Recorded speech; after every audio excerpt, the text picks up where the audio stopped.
morning, good afternoon, everybody. Hey, folks. Right, I am puzzling, Paul, and I'm puzzling through that latest PPI print we've just had in light of yesterday. Okay. That, believe it or not, was a hot CPI print, and that was the reaction in the E-mini. Now, what's surprising is this was the reaction in yields. Where is it? A big surge in yields in that hot CPI. So the bond markets see higher inflation. This was the impact in the interest rate markets. They're seeing higher for longer. Yep. Yeah, Chris, it makes no sense. Rally on PPIB. Yeah, this is what I'm coming to, Chris, right? So it's not like we can look at this data and say, oh, stir markets are choosing to look through it, because they're not. And it's not like we can look at this data and say, oh, the bond markets hasn't hardly reacted to it, because it's not. So that means we've got a scenario where US stocks are rallying, right? Finding those dips being brought volatility lower on the prospect of higher inflation. The market can remain irrational longer than we can remain solvent. Yes, exactly, Horatio. So the fundamental outlook says we're going to trade what we see, and we're going to use the order flow to guide us through. Right. Some dude on Twitter, the components inside the PPI report that feed into the PCE inflation report that the Fed's came in lower than expected. It means likely that analysts will revise down their forecast for US PCE. Okay, now let's just check that, because that is what Powell was saying yesterday. Paul was mentioning to me before we got on this call that Paul was talking about the PPI yesterday, and he was in relation to how the PPI impacts the PCE. It's one of the components that comes into the PCE. Now, the guy I look at for this is Nick Timreos. Now, this is what he said 15 hours ago, right, about the PCE print. He said, preliminary estimates, which will probably change after the January PPI release on Thursday, we currently project core PCE at around 0.36%. So that's the current projection, and the year-on-year at 2.7. So that's what was being projected, was that with the preliminary estimates. So let's now look at those preliminary estimates. So that's what doesn't make sense to me now, Jem, because if you look at the preliminary estimates, it was 3.2% and 3.3%, and it's coming hot. So what I want to see is what he tweets at some point about this.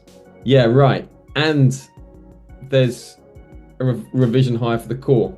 So this when the market's not making sense, that's when you just got to be extra cautious. So we don't want to be attached to any narrative massively. We've got to trade what we see today. And so that's lesson number one. So I think we can be flexible to the upside or the downside, depending on what the order flow is doing. Lesson number two is, what was lesson number two? Hang on. I did have two lessons. It couldn't be that important if I can't remember it. I can't wait for your second lesson, Giles. Could you tell us your second lesson? I know I've suddenly gone blank. What is it? Let me just see. I'm sure it'll come back to you. Yeah, it'll come back at some point. And also look at the jobs data was strong as well. So when we look at it, what have we seen? We saw that 1 year inflation expectations higher on Friday, which is a good leading indicator for inflation. I discounted it because of the political aspect. That you can take the rights or wrongs of that.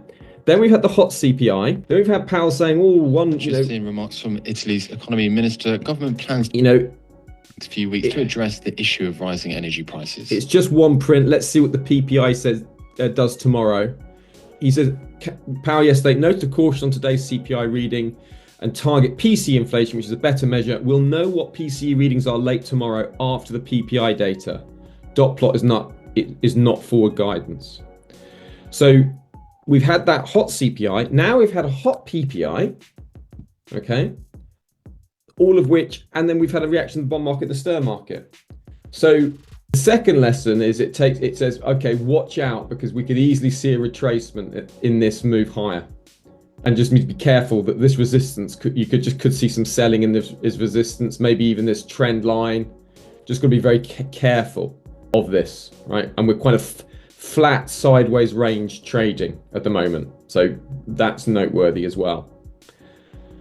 In terms of where the market moves from here, what's the rhythm as we come into the session? The rhythm is the inventory is positive, and quite significantly positively from overnight. You know, a couple of thousand contracts long. We've pulled up towards this confirmed value area at that 60.80, dropped back, found some dip buyers on that 60.78 region, but we are up at this high. Okay, so developing value area below and above, but we're sort of coming into some resistance on the weekly chart, so just bear that in mind. Also that high from earlier in the session, and this high, this CPI high from, that's before we got the data yesterday, right? So is the market really going to break out of here? As Horatio says, watch market make this a logical move higher after the print. You know, at the open we'll be tanking. Just my guess, don't bet that. Yeah, but look where we've moved up to. That's the CPI print from yesterday. Okay, so putting that all into, just seeing some commentary from Pantheon and Core PCE. They say they are now tracking 0.28% month over month, 2.6% year over year. Okay, they're good, Pantheon. So what they said, 2.6%. Okay, well that makes sense, Nadja. So Pantheon macroeconomic, they're a good bunch. They're seeing the PCE coming in lower. All right. At least that makes sense of it a bit more. So order flow is positive. The rhythm is a sudden push higher on that data. So we're going to be trading what we're seeing. What are we seeing? We're seeing the market move up on volume. Okay, we saw sellers getting trapped here, and the market's looking like it's wanting to keep pushing higher. We were into this confirmed value area. We've got some resistance that we're just coming into, but we're finding support at that 60.80 region, which is a dip buying region there. So the market has moved out of kind of like range bound action, and it's moved to the top of the range with the potential to be moving into a trend. So that's what we're seeing. That's what we're going to be looking for. The major levels, that 60.80 region, and we've also got a big level to the upside. Obviously, that 60.100 level is a big one, and any big level, any time we're taking out the 60.88, 60.89, that's a big level. On the 15-minute, big levels we've got here, that's 60.82 and that's 60.86. And we've now got an important level here, which I do like ahead of the open. That's 60.85, Paul. That is attractive. So I find that attractive. We have got these sellers trapped here on the 5. So update from RIA. Kremlin does not rule out new telephone contacts between Putin and Trump before the leaders' face-to-face meeting. So that move higher, if macroeconomics correct, means that this move now does make a little bit of sense. So we could be pushing through that CPI today. We've got this move higher here on the 15-minute chart. If we see these sellers trapped, I will be going long from the open. And my stops will be running 60.77. So that's about a 10-point stop. On the 5-minute chart, if we start moving above that 60.84, I'll be going long with those sellers getting trapped there, showing that these sellers are getting trapped. Okay, so that's in line with what's going on, and that's in line with the current sentiment. So we'll see. I've got a minute left, so we'll see what happens there. Okay, so recap for the day today.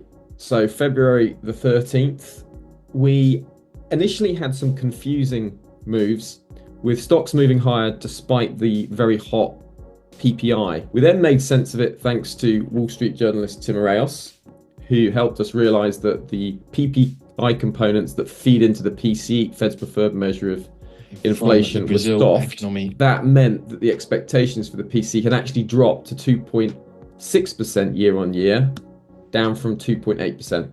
So that all of a sudden made sense why we were looking for potential buying of stocks, and we saw a nice kind of positive inventory from the get-go, and we saw price pushing high. Now the first opportunity that I took was when we had dip buyers as we moved. The inventory was positive, and we had these trap sellers here, and I scaled in one position as we moved down to there with those dip buyers on the micro chart. That's just, and you can see that position here.